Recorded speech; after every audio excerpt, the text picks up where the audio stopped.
Bonjour à toutes et à tous et bienvenue dans le 23e numéro de la Gazette du Maine, le podcast de Stephen King France qui vous résume l'actualité de Stephen King. Je suis Emily et je suis très heureuse de vous emmener avec moi en balade dans le Maine pour vous conter les nouvelles informations depuis le 7 octobre.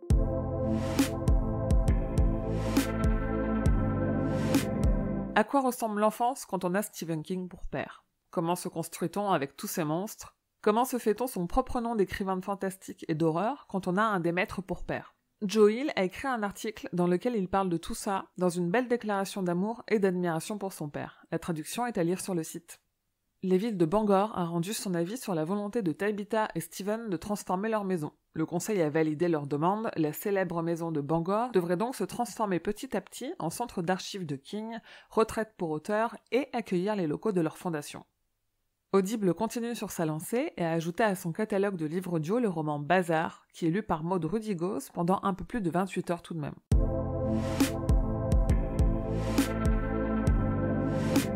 Cinq ans après une première annonce du projet de nouveau film, il semblerait qu'un nouveau Running Man soit en développement. Ce serait l'occasion de rendre justice à un des meilleurs Batman massacré par la première adaptation avec Arnold Schwarzenegger.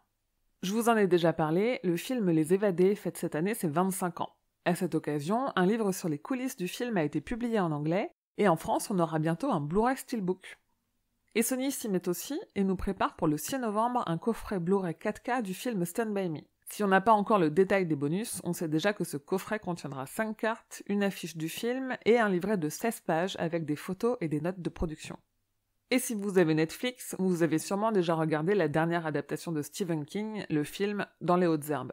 Le réalisateur Vincenzo Natali a partagé beaucoup de contenu du film avec au programme le scénario et le storyboard complet, une affiche alternative très poétique, des concept art superbes et des photos des coulisses du tournage.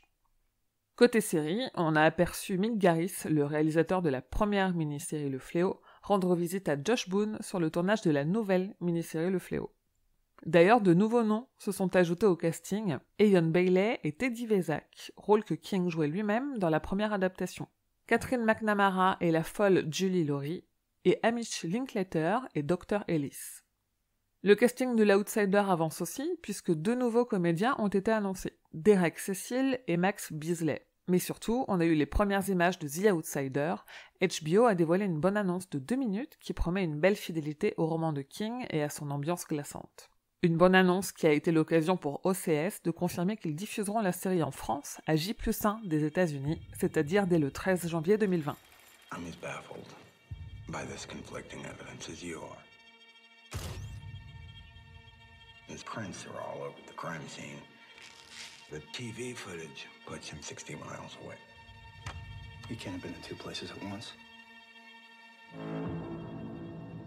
On a appris que l'acteur Clive Owen, qu'on a notamment vu dans Sin City, sera Scott Landon dans l'adaptation en série d'Histoire de Lisée que Stephen King prépare. Et la saison 2 de Castle Rock arrive aux États-Unis très prochainement.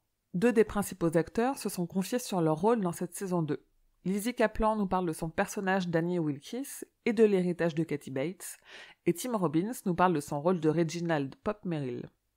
Côté planche, une nouvelle version de la comédie musicale inspirée de Carrie se joue actuellement à Chula Vista, dans le comté de San Diego. Et à Los Angeles, c'est une comédie musicale parodique de ça qui se joue.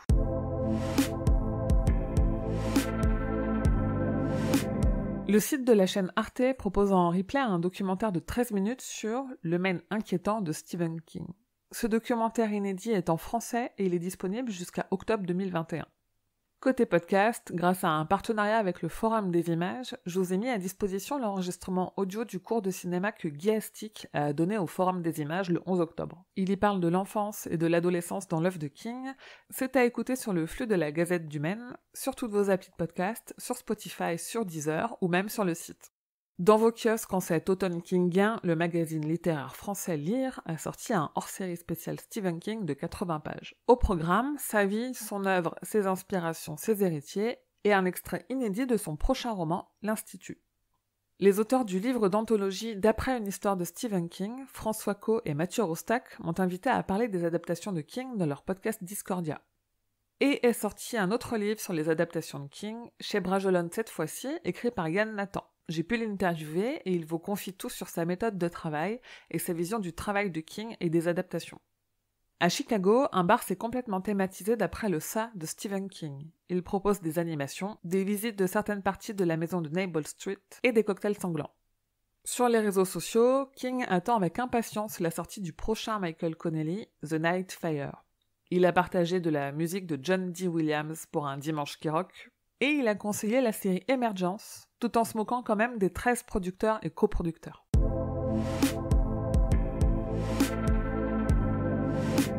Castle Rock saison 2 commence aux États-Unis ce mercredi 23 octobre. La première saison en France, c'était Canal qui l'avait diffusée quelques semaines après la diffusion aux États-Unis, mais pour cette saison 2, aucune info de la part de Canal pour une diffusion française. Le 24 octobre prochain, une projection de Christine en 4K est organisée au Club de l'Étoile de Paris. La soirée est présentée par le capitaine du Nexus 4 de la chaîne YouTube Les Chroniques de Nexus. Le même jour, les éditions du Livre de Poche republieront le livre Dr Sleep avec une nouvelle couverture s'inspirant du film. Le 26 octobre, François Caux et Mathieu Rostac, les auteurs du livre paru chez Hachette, donnent une masterclass sur Stephen King au MK de Bibliothèque de Paris. Le 30 octobre sort enfin Dr Sleep et on sait que le film fera 2h32. C'est plus que le Shining de Kubrick, mais c'est toujours moins que ça chapitre 2. Et le 16 novembre, la bibliothèque de Charlie Leroy dans les Yvelines organise une rencontre littéraire gratuite sur Stephen King évidemment.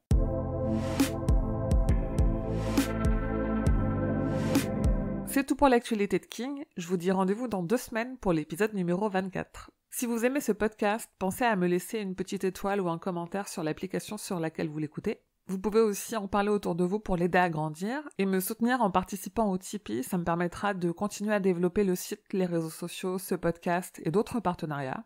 Et un merci tout particulier au tipeur Dead Hunter qui est maintenant un maître pistolero. Comme d'habitude, vous pouvez trouver Stephen King France sur Instagram, Twitter et Facebook. Et rendez-vous sur le serveur Discord et sur le groupe Facebook pour échanger avec toute la communauté. Pour avoir plus de détails sur toutes les infos dont je viens de vous parler, rendez-vous sur stephenkingfrance.fr dans l'article de cette gazette numéro 23. Je vous dis merci et à bientôt, fidèles auditeurs et auditrices, que vos journées soient longues et vos nuits plaisantes.